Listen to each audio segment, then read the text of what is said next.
Hello, my name is Larissa Wiley, PA. This week I will be talking about an article for Adult Learning Theory. The article is titled Learning Theories 101, Application to Everyday Teaching and Scholarship. In summary, it's basically talking about 5 different learning theories as they progress through time. And it's explained in a very creative setting of an undergraduate physiology class in its corresponding lab. So each theory is introduced with an idea of a curriculum designed in that theory set. So we'll talk about the first 3 theories on this slide. The first being behaviorism. So in its simplest form, think of behaviorism as Pavlov. You give a dog a treat to do a behavior, eventually that dog knows that that behavior is a good thing. Same thing for a student. It's very teacher-centric. The teacher is at the center of the behavior, and the student is supposed to respond accordingly based on positive or negative reinforcement. So we would expect that stimulus leads to response, and you'll either see an increase, decrease, or maintenance of behavior. Additionally, if you positively reinforce, you expect even more of that behavior. Negative reinforcement would reduce that behavior.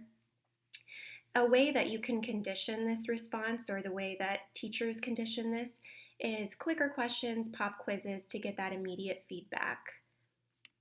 So for social cognitive theory, it's still in the behaviorist realm, but it is slightly different. So social cognitive theory is observable increases, decreases, or maintenance of identified behaviors. And what that means is instead of the student just directly getting a stimulus and receiving a response, the student looks around at peers and sees what they do and what the response is, whether good, bad, or otherwise. And so that student may choose to do that activity to get that particular response that they observed, or not do that. And then the main theorist for this was Bandura, and he theorized that this occurs in 4 processes. And so when we're talking about attention, that's where the student is observing different scenarios and then extracting data from that scenario and saying, okay, I saw someone do this, they got this response. They then retain that information and by just remembering the event that happened, and then they can choose to reproduce that particular action to receive whatever response they saw was received.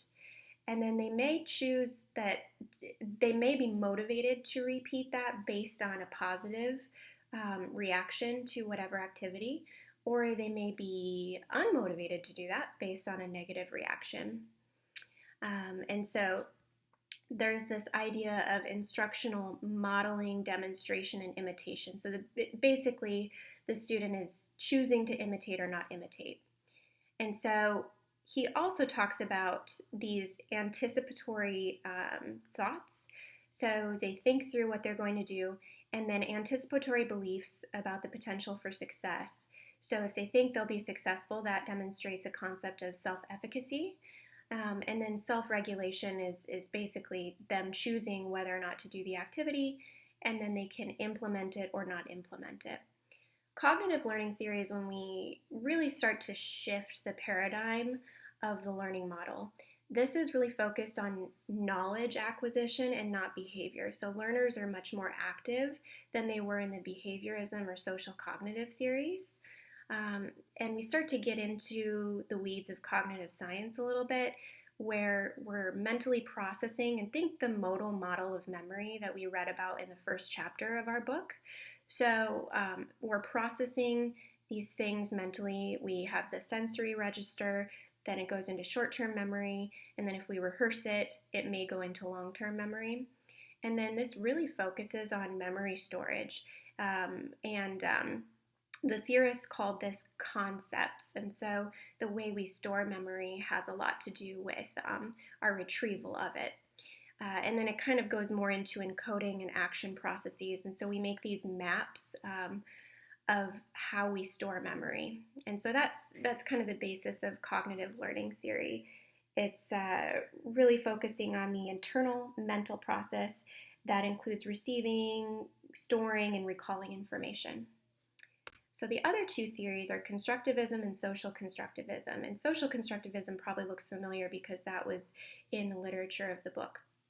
So constructivism is a precursor to social constructivism. So knowledge is very subjective, it's very learner-centric.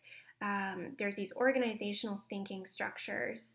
And so cognitive development occurs when learners interpret these new experiences based on existing schemes. So let's say you are studying physiology and you know a little bit about blood pressure.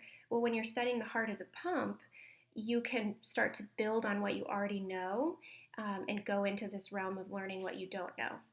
Accommodation occurs when learners are exposed to these new pieces of knowledge that don't fit into their prior schemes or boxes, right? So they have to adjust what they already knew, they have to expand it, or they have to create new schema to fit that information.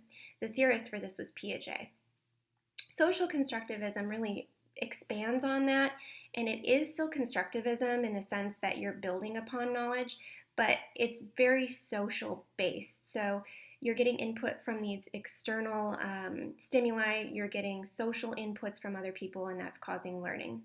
So the theorist Vygotsky was really focused on interpersonal, which is that communication between people, and that's external knowledge, and then that eventually transitions into intrapersonal or internal learning or knowledge. And he created these ideas of a zone of proximal development. So before the learner becomes an independent doer of something, he or she is first doing it with assistance or with help. And so a teacher in this sense can help scaffold or build that knowledge alongside the learner so that they're not doing it alone. And then actual developmental level is when the learner can do something all on their own. They don't need help. These are the references. Thank you so much for listening.